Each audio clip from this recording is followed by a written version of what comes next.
সরকারের অন্যান্য প্রতিষ্ঠানের মতো আমরা ঢাকা উত্তর সিটি কর্পোরেশনের পক্ষ থেকে মাননীয় মেয়র মহোদয়ের নির্দেশনা মোতাবেক আমাদের জায়গা থেকে সরকারি সংশ্লিষ্ট সংস্থার সাথে সমন্বয় করে আমরা অগ্নি নিরাপত্তা এবং সংশ্লিষ্ট অন্যান্য বিষয়ে যে সমস্ত আইনের ব্যত্যয়গুলো পাওয়া যায় সেগুলোর বিষয়ে ব্যবস্থা গ্রহণ করে থাকি। এটি একটি নিয়মিত প্রক্রিয়া।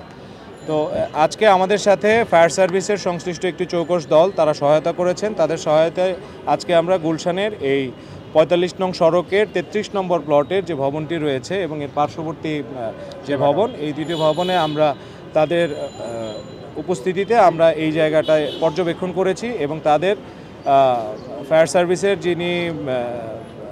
যে দলটি রয়েছে তাদের মতামতের ভিত্তিতে এই ভবনটি ঝুঁকিপূর্ণ বিবেচনায় আমরা অগ্নি ঝুঁকিপূর্ণ হিসেবে ঘোষণা করে এই জায়গায় আজকে ব্যানার টাঙিয়ে দিয়েছি এবং তাদেরকে আমরা যে নির্ধারিত সময় দেওয়া হয়েছে ওনারা আজকে কাগজপত্র দাখিল করা সাপেক্ষে এই আমাদের যে নির্ধারিত সময় সেই সময়ের মধ্যে ওনারা যে সংশোধনমূলক ব্যবস্থা নিয়ে অগ্নি নিরাপত্তা নিশ্চিতকরণে যে সমস্ত ব্যবস্থা গ্রহণ আবশ্যক সেগুলো নিশ্চিত করা সাপেক্ষে আমরা পুনরায় এই নোটিশটি অপসারণ করব।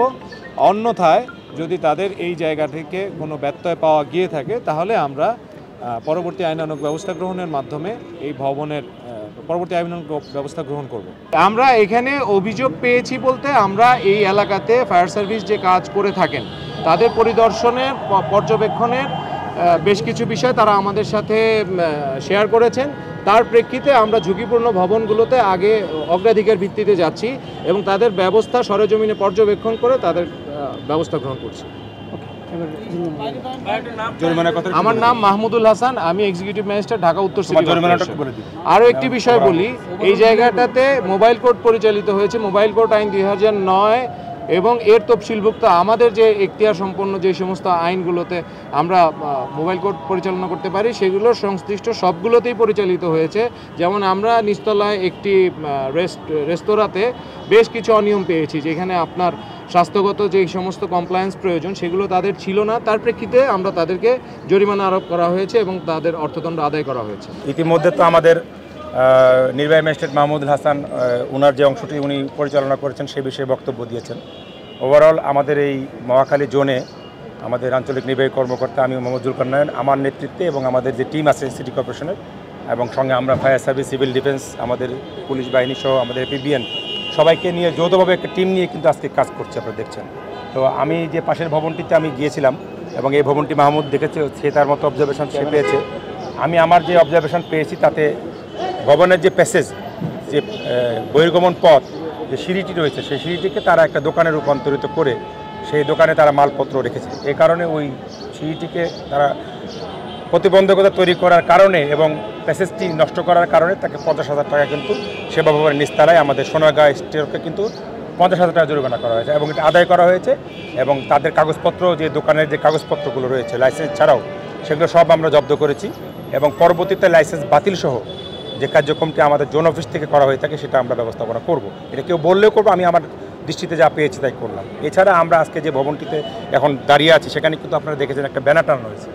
তো এই ব্যানারটা কিন্তু এই ভবন এবং পাশের ভবন উভয়ের জন্যই কিন্তু দুটো ব্যানার দেওয়া হয়েছে, যেটা ঝুঁকিপূর্ণ বিষয়গুলো আমরা পেয়েছি।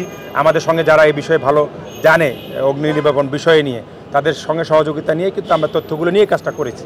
তো সেক্ষেত্রে আমরা আমাদের যে রেস্টুরেন্টগুলোতে আমাদের ম্যাজিস্ট্রেট মাহমুদুল হাসান সাহেব গিয়েছেন এবং আমি নির্বাহী ম্যাজিস্ট্রেট হিসেবে আমি যে ভবনগুলোতে যে রেস্টুরেন্টে গেছি কাচ্চি ভাই আমি গিয়েছি, সেখানে আমি যে অনিয়ম পেয়েছি স্বাস্থ্যগত বিষয়গুলো তো রয়েছে, সঙ্গে অগ্নি নির্বাপন ব্যবস্থাপনায় তাদের যে গাফিলতি বা তারা অগ্নি নির্বাপন ব্যবস্থাপনার যে ওই বিষয়টিকে অ্যাপ্লাই করার যে বিষয়টি, তারা একটা ইকুইপমেন্ট আছে ওখানে রাখছে কিন্তু এই ইকুইপমেন্টটি চলে না বা ইকুইপমেন্টটি নষ্ট, এটা বিপদের সময় অকার্যকর, সেটা দিয়ে কাজ হবে না, সেসব লক্ষ্য করে কিন্তু আমরা পরামর্শ করে তাদেরকে বিষয়টি ভালো করে বুঝিয়ে বলেছি এবং তারা যে এই বিষয়টি তারা করতে পারেনি এই কারণে তাদের 1 লক্ষ টাকা অর্থদণ্ড কিন্তু জরিমানা করা হয়েছে।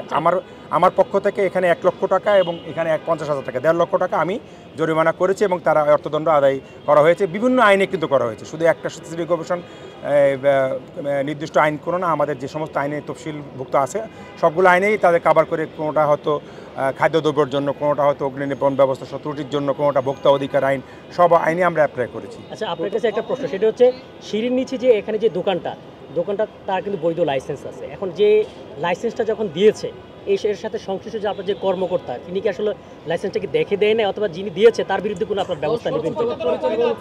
এর সাথে একটা ছোট করে বলি, একটি রেস্টুরেন্টে লাইসেন্স নিতে গেলে 12 থেকে 13টি জায়গা থেকে লাইসেন্স নেওয়া লাগে এবং প্রতিটি স্টেক হোল্ডারের পরিদর্শক রয়েছে, প্রতি সপ্তাহে তারা সেটি মনিটরিং করে।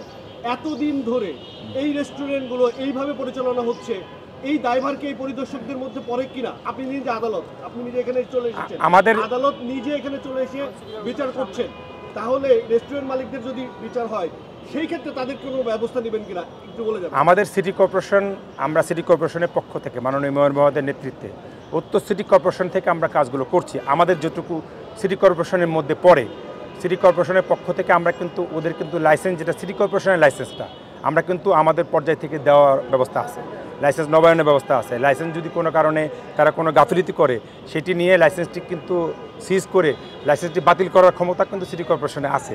আমরা কিন্তু আজকে ওদের লাইসেন্সগুলো কিন্তু সবগুলো কিন্তু নিয়েছি।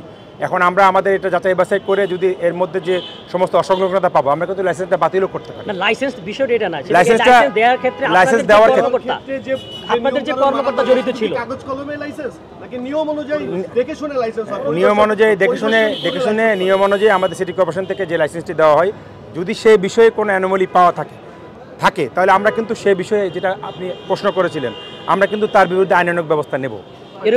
সেই ব্যবস্থা অবশ্যই আছে, সেই ব্যবস্থা আছে, সেটা আমরা প্রসেস করছি। সেটা আমরা আমাদের পর্যায় থেকে শুনানি নিয়ে বিষয়টি দেখে খতিয়ে, যদি আমাদের লাইসেন্সিং অথরিটি যারা এখানে কার্যক্রম করছে তারা যদি বিষয়টি না দেখে ওভারলুক করে লাইসেন্সটি প্রদান করে, ওই লাইসেন্স বাতিল করা ছাড়া যে লাইসেন্স ইস্যু করেছে তার বিরুদ্ধে ব্যবস্থা নেওয়ার ব্যবস্থা আমাদের সিটি কর্পোরেশনের সুযোগ আছে।